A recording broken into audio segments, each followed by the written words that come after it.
The legacy no one notices until it's gone. It wasn't announced.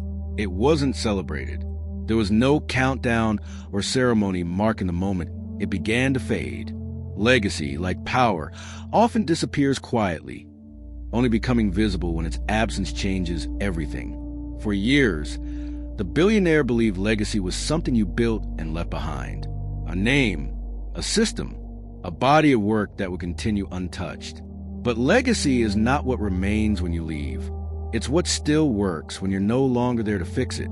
This matters now because modern empires are obsessed with continuity. We preserve structures, protect brands, and document processes, all in the name of legacy. Yet most legacies fail not because leaders leave too early, but because they misunderstand what must survive them. The reveal began after the transition settled. The company continued performing. Markets remained stable. Leadership rotated smoothly. On paper, the legacy looked secure. Analysts praised the foresight. Case studies highlighted the structure. Everything suggested success. But the billionaire noticed something subtle from the outside. The culture was changing. Not worse, not better.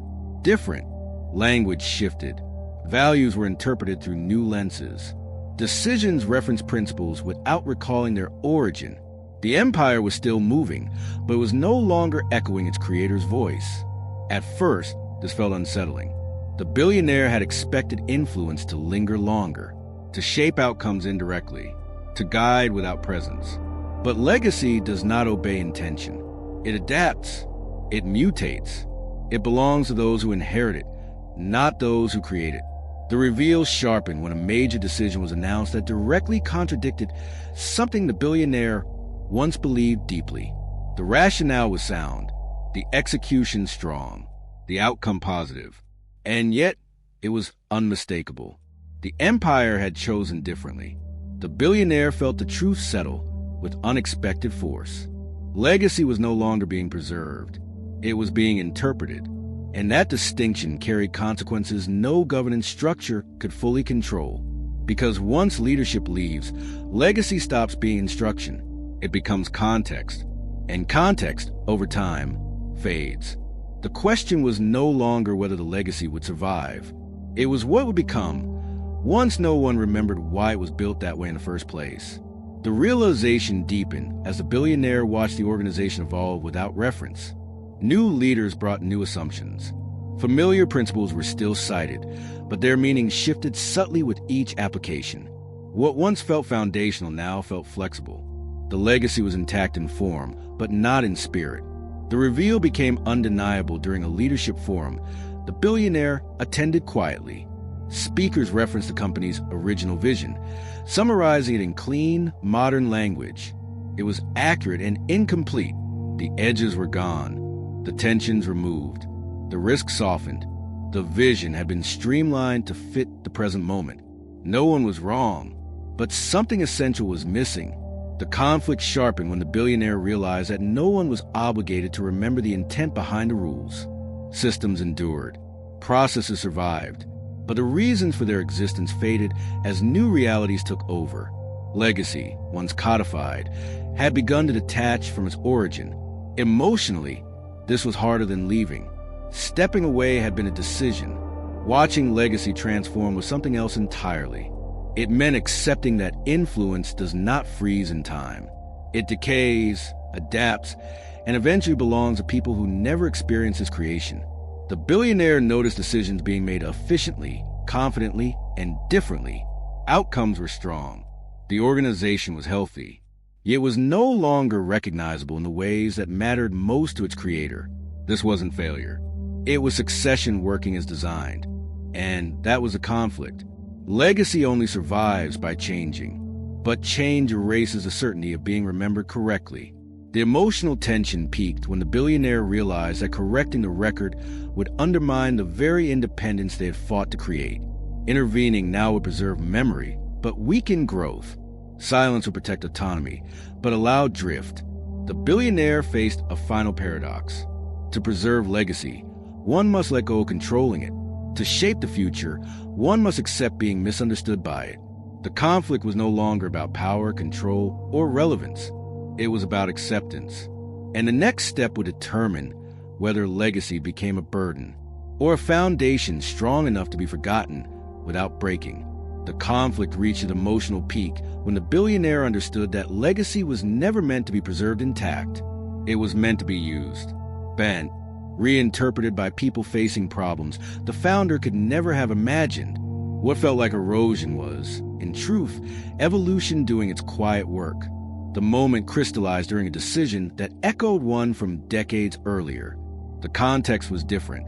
The constraints had changed. The people involved had no memory of the original struggle. And yet, the organization chose a path that felt unfamiliar, even uncomfortable, to the billionaire watching from a distance. Years ago, they would have chosen differently, not because the new leaders were wrong, but because the world was no longer the same.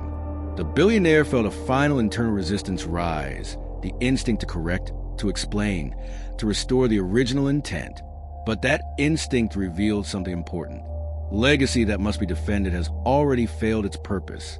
If it cannot survive reinterpretation, it was never strong enough to last. The emotional weight shifted from loss to clarity. Legacy is not instruction. It is scaffolding. It supports growth, then fades as the structure stands on its own. The most successful legacy is not the one most faithfully preserved. It is the one that disappears in the foundation, invisible but essential. The billionaire recognized the deeper truth. The empire was no longer meant to carry their voice forward. It was meant to carry its own. And that was not betrayal. That was success in its purest form. The conflict resolved with acceptance rather than control. The billionaire stopped tracking decisions, stopped measuring alignment, stopped looking for echoes of themselves and outcomes. The need to be remembered accurately dissolved. In its place emerged something quieter. Trust. Trust that the values planet would adapt. Trust that the structure could hold without supervision. Trust that meaning would evolve beyond authorship. The final lesson settled gently. Legacy is not what people remember about you. It is what they build without you. And once it becomes true, the work is finished, whether anyone notices or not. What remained was not absence. It was completion. The climax arrived not with recognition, but with release. The billionaire finally stopped measuring legacy by alignment or remembrance. They accepted the truth that had been unfolding since the day they stepped aside. What mattered most was no longer whether the empire reflected their intent, but whether it could endure without it. That acceptance changed everything. The billionaire no longer felt the quiet pull to intervene. No urge to clarify history. No need to correct interpretation. The organization was making decisions shaped by its own time, its own pressures, its own understanding of risk and responsibility. And it was holding. That was the proof. Legacy had not disappeared. It had dissolved into structure. The resolution settled gently but completely. The systems built years ago still guided behavior, even as their original stories faded. The values once argued over were now assumptions. The lessons once learned through pain were now embedded in instinct. No one quoted the founder anymore. They didn't need to. The billionaire realized that this was the highest form of success. Not being remembered clearly, not being credited endlessly, but being unnecessary without causing collapse. Being forgotten without being erased. Because when legacy works, it stops pointing backward. It points forward. From the outside, nothing dramatic marked this ending. No tribute, no monument, no final word. Just continuity, just motion, just a future that no longer paused to look over its shoulder. And in that quiet continuity, the billionaire felt something rare. Peace. The need to be understood dissolved. The need to be acknowledged faded. What remained was the certainty that the work had outgrown its creator. That is a legacy no one notices until it's gone. The one that holds, even when no one remembers who built it. Sometimes the smallest shift in perspective becomes the beginning of a new future. The